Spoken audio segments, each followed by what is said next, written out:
नमस्ते, मैं हूं पूनम कौर और आप देख रहे हैं oneworldnews.com की प्रस्तुति ओन ग्रहों की बातें। आज हम बात करेंगे कुंभ राशि के वर्षफल की और साथ ही साल भर के कुंभ राशि के उपाय भी, और रोज की तरह एक रोचक कहानी लेकर उपस्थित हुई हूं मैं। तो बात करते हैं कुंभ राशि के वर्षफल की। जिन लोगों की चंद्र राशि कुंभ है या जिन लोगों के नाम का अक्षर गु, गे, गो, सा, सी, सु, से, सो, दा से शुरू होता है, ये वर्षफल उन्हीं के लिए है। कुंभ राशि के जातकों पर शनि की 7.5 का दूसरा चरण चल रहा है।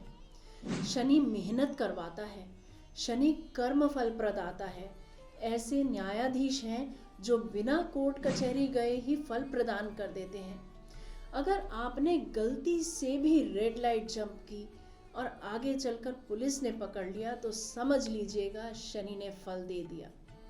अगर हम ये मानते हैं कि जो मैं आज हूँ, जिस स्थिति में हूँ, वो मेरे पिछले कर्मों की वजह से हूँ, तो ये भी समझ सकते हैं कि मेरे आज के कर्म मेरा कल बनाएंगे।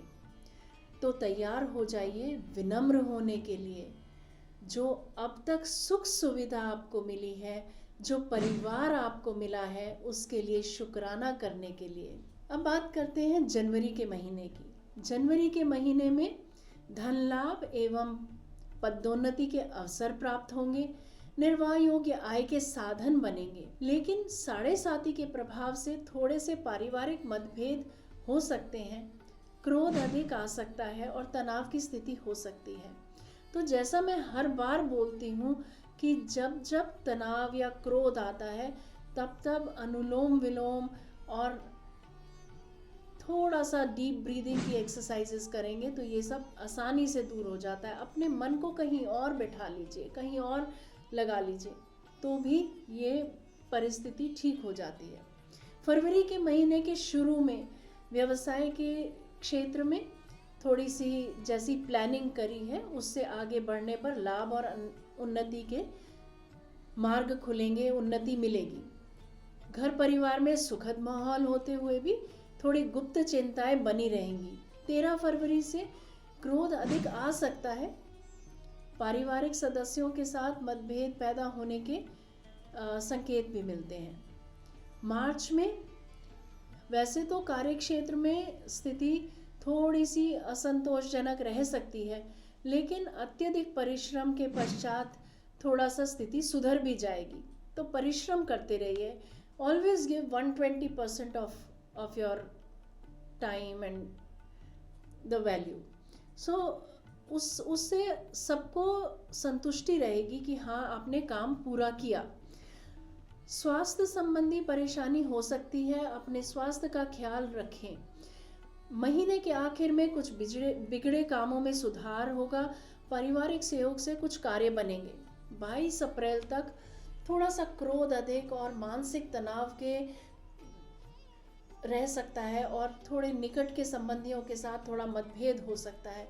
मैं बोलूँगी ये सब चीज़ें छोड़ करके थोड़ा सा अगर इंटरनल जर्नी पे निकल सकते हैं, मेडिटेशन कर सकते हैं, समय अपने आप के साथ बिता सकते हैं, अपने अंदर की बुराइयों को हम अगर निकाल सकते हैं तो ज़रूर निकाल लेना चाहिए। खर्चा थोड़ा सा बढ़ सकता है, लेकिन खर्चे पर आप ही काबू कर सकते हैं। अगर खर्चा नहीं करेंगे तो नहीं होगा। थोड़े से विदेश से जो संबंधी कार्य हैं और उसमें प्रगति होगी। 6 मई से थोड़ी सी मानसिक व घरेलू उलझनें रह सकती हैं, पर ये तो हमेशा ही रहती हैं, ये काम तो चलता ही रहता है, इन पे ज़्यादा ध्यान न दें। थोड़ा स्वास्थ्य का ख्याल रहें और अफसरों से तनाव की स्थिति हो ऐसा मौका ही न दें। संयम पूर्वक व्यवहार करना शुभ होगा। कुछ बिगड़े कार्यों में सुधार होगा, कुछ सोची योजनाओं में भी कामयाबी मिलेगी। मान सम्मान में वृद्धि होगी। यात्रा और विलास आदि पर खर्च हो सकते हैं। जून के महीने में बिजनेस में थोड़ी सी मेहनत करनी पड़ सकती है। हाई प्रोफाइल लोगों से मेल जोल होगा, लेकिन जब हम हाई प्रोफाइल लोगों से मेल जोल करके आते हैं तो हम अपने आप को ना बहुत ऐसा लगता है कि हम बहुत बड़े हो गए हैं। उसमें हमें अपनी संतान को नहीं भूल जाना चाहिए, हमारे परिवार को नहीं भूल जाना चाहिए, क्योंकि वहाँ पे अगर कुछ स्थिति बिगड़ती है तो वो चिंताजनक भी कई बार हो जाती है। तो संतान की तरफ पूरा ध्यान रखें। 16 जून के बाद परिवार में शुभ और धार्मिक कार्यों पर खर्च हो सकता है और भूमि जायदाद के मतभेद भी दूर हो जाएंगे। थोड़ा सा देर जरूर लग सकती है पर दूर हो जाएंगे जितने मतभेद हैं।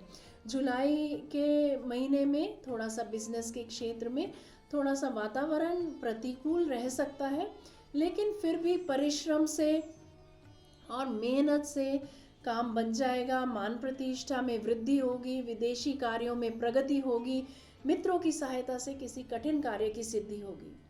16 जुलाई के बाद स्वास्थ्य का खास ध्यान रखें, खान पान का ध्यान रखें। जो चीज़ें आपको डॉक्टर ने मना करी हैं वो ना खाएं।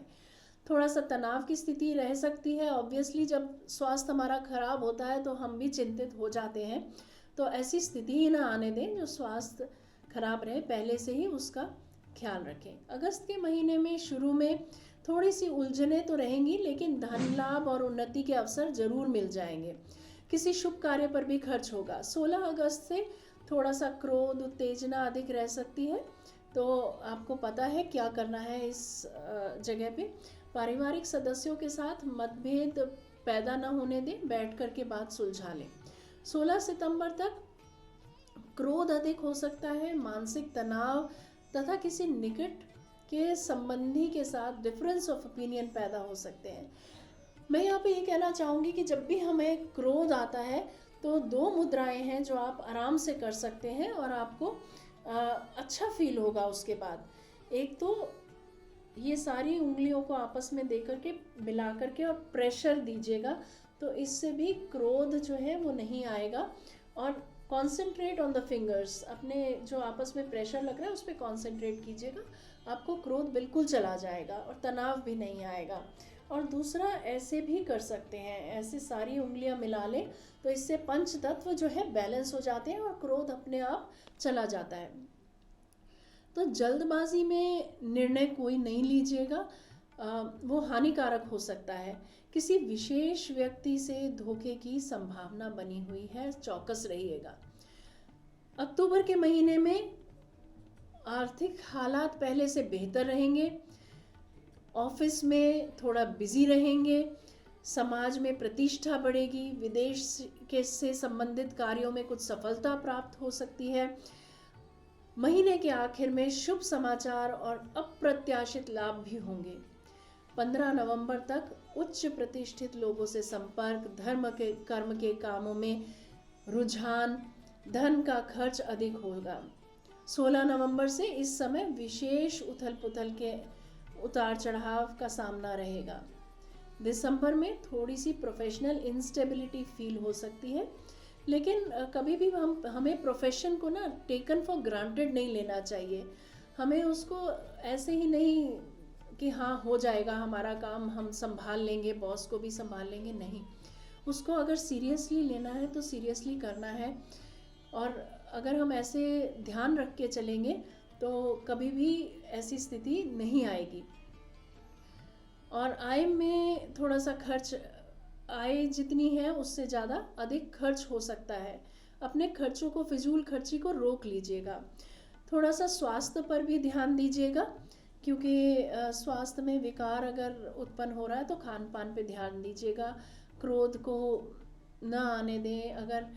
अगर ऐसा ही दिख रहा है कि बहुत ज़्यादा उलझने हो गई हैं तो जस्ट मेडिटेट, इंटरनलाइज और डीप ब्रीदिंग स्टार्ट कर दें तो भी आपको आराम आ जाएगा।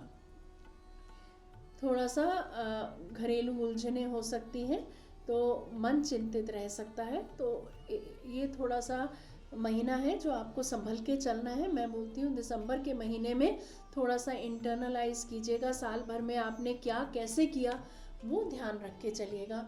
तो अगर हम उस पर मनन करेंगे, हमने कहाँ गलती करी जो हमें आगे नहीं दोहरानी है, तो काफ़ी चीज़ें हमारी हल हो जाएंगी आगे के लिए। तो अब बात करते हैं साल भर के उपायों की। तो जन्मदिन से लगातार 7 शनिवार गरीबों को अंधों के आश्रम में या कुष्ठ रोगियों के आश्रम में दवाई या अनाज या वस्त्र आदि सेवा करना शुभ रह सकता है। थोड़ा शनिवार को सरसों का तेल में अपना जैसे चेहरा देख के दान करते हैं वो दान हम कर सकते हैं। शनि का जो मंत्र है ओम प्राम प्रीम प्रौसा शनि नमः, इसका भी जाप कर सकते हैं। मार्च में शनिवार को पीपल के वृक्ष की परिक्रमा करके और दशरथ कृत शनि स्तोत्र का पाठ भी करना शुभ रहेगा। कार्तिक मास में 17 अक्टूबर से प्रतिदिन सूर्य भगवान को ओम घृणी सूर्याय नमः कहकर अर्घ जरूर दें, आपको बहुत फायदा होगा। लेकिन अगर आपको ये सब उपाय नहीं कर सकते हैं आप, और ये सब आपको करना ठीक नहीं लग रहा है, तो आप हनुमान जी की शरण में भी जा सकते हैं और हनुमान चालीसा या हनुमान जी का भी आप पूजा अर्चना कर सकते हैं शनिवार के दिन। या लेबर को आप कुछ खाने को दे सकते हैं, उससे भी आपके कई कष्ट कट जाएंगे। अब बारी है किस्से कहानी की। तो जब हनुमान जी माता सीता की खोज के लिए लंका पहुंचे, तब उन्होंने देखा कि रावण की लंका के एक छोटे से तहखाने में शनिदेव बंदी हैं। हनुमान जी शनिदेव के पास पहुंचे और शनिदेव से पूछा कि आप यहाँ कैसे?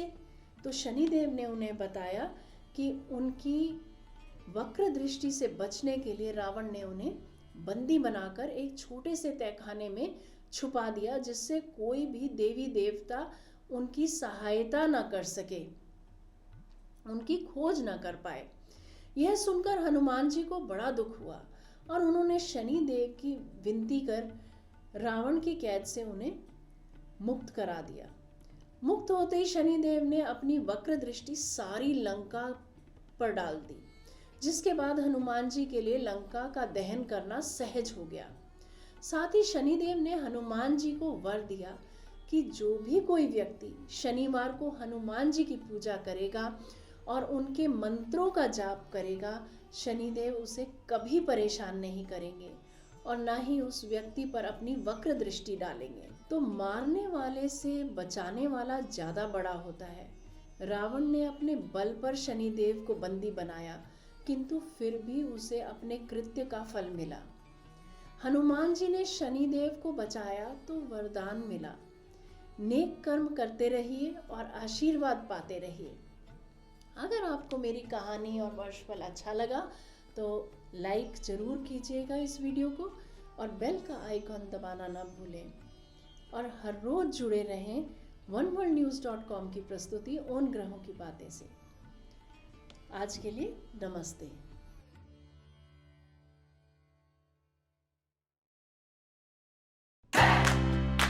Press the bell icon to never miss a video from One World News.